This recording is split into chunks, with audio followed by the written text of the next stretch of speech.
जोहार, जय भीम, जागो आदिवासी मूल निवासी जागो।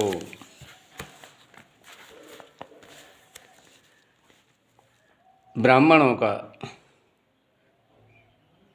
मांस खाना और कुकर्म पितृपक्ष चल रहे हैं। मैं आपको मनु स्मृति से बताने जा रहा हूँ। पंचम अध्याय है। इसका श्लोक नंबर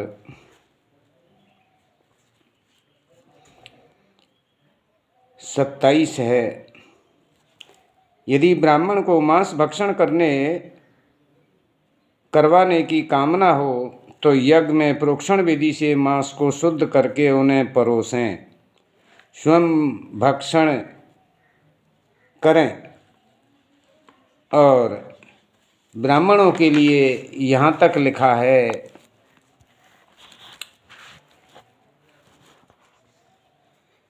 ब्राह्मणों को मांस मंत्रों द्वारा शुद्ध करके खाना चाहिए और श्राद्ध तथा मधुपर्क में जो व्यक्ति पितरों को विधि अनुसार मांस अर्पण करके स्वयं मांस भक्षण नहीं करता, वह मृत्यु के बाद 21 बार पशु योनि में जन्म लेता है। जो ब्राह्मण श्राद्ध और मधुपर्क में मांस का भक्षण नहीं करता, वह ब्राह्मण 21 जन्म तक पशु योनि में जन्म लेता है। मंत्रों द्वारा पशुओं के मांस को संस्कारित शुद्ध किए बिना ब्राह्मण को मांसाहार नहीं करना चाहिए। केवल वेद की सदा से चली आ रही विधि के अनुसार पशुओं के मांस को पवित्र करके ही उसे खाना चाहिए। वेदों में दारू और मांस व अय्याशी के अलावा कुछ नहीं है। यजुर्वेद में विष्णु भगवान से लेकर इनके जितने भी भगवान हैं, सब मांस खा रहे हैं और दारू पी रहे हैं। यहाँ तक कि इन्होंने अपनी माता गऊ को भी नहीं छोड़ा।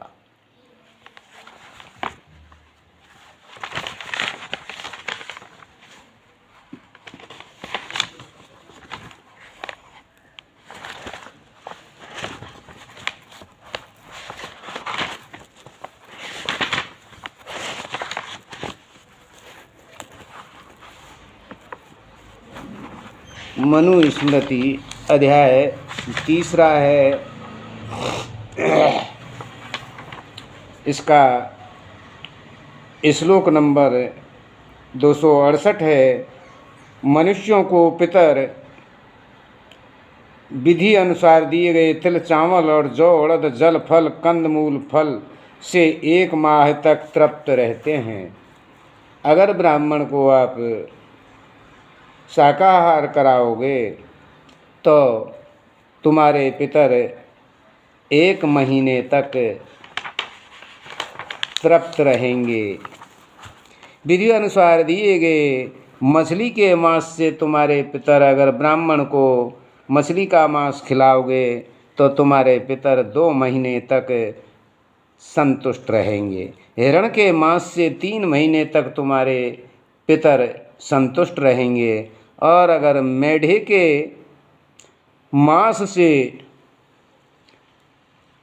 के मांस को आप ब्राह्मणों को खिलाओगे तो तुम्हारे पितर 4 माह तक तृप्त रहेंगे।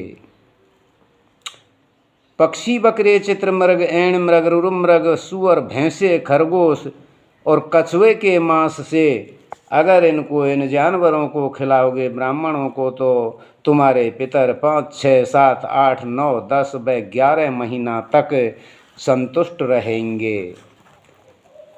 विधिवत समर्पित गऊ दूध, उसकी खीर से और लंबे कानों वाले बकरे के मांस से 12 वर्षों तक तुम्हारे पितर इनको लंबे कानों वाले बकरे को खिलाओगे तो तुम्हारे पितर ब्राह्मणों को इस बकरे को खिलाओगे तो तुम्हारे पितर 12 महीना तक तृप्त रहेंगे।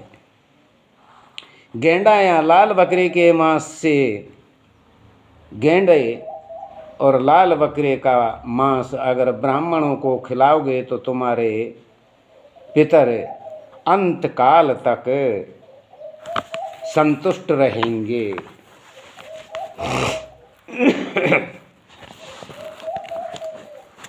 यज्ञ में देवताओं को अर्पित करने के उद्देश्य के अतिरिक्त ब्राह्मण को केवल स्वार्थ के लिए पशु का वध नहीं करना चाहिए। फिर भी ये स्वार्थ के लिए पशु वध करते हैं और खाते हैं।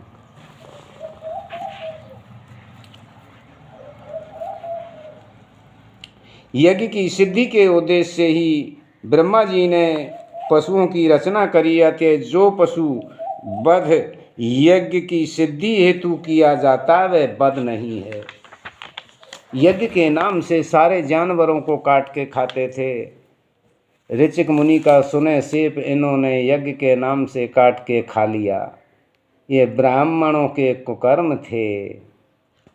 आज का ब्राह्मण शाकाहारी बना बैठा है, वो हमारे बताने के लिए। बाकी हमें अभी भी काट के खा रहे हैं।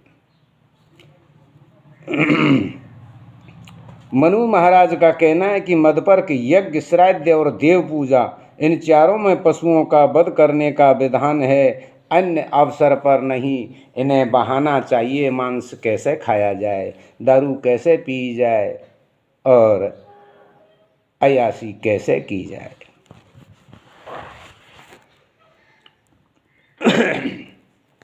वेद के मर्म को समझने वाला वामन मदपर्क, श्राद्ध आदि में पशु वध करके अपने तथा वध किए पशु के लिए उत्तम गति पाने का पथ तैयार करता है।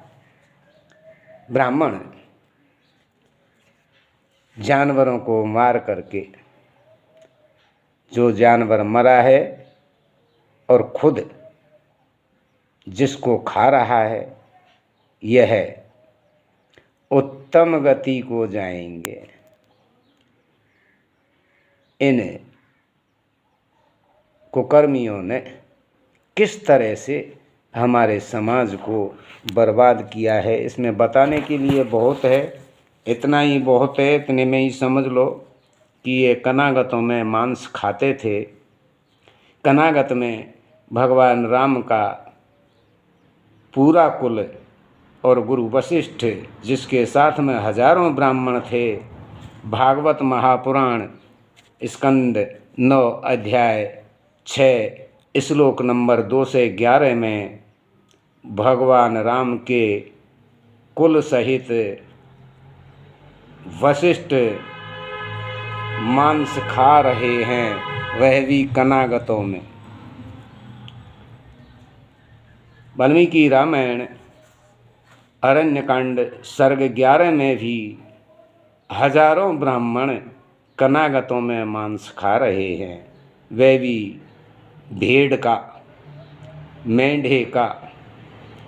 जोहार, जय भीम, जय बिरसा मुंडा।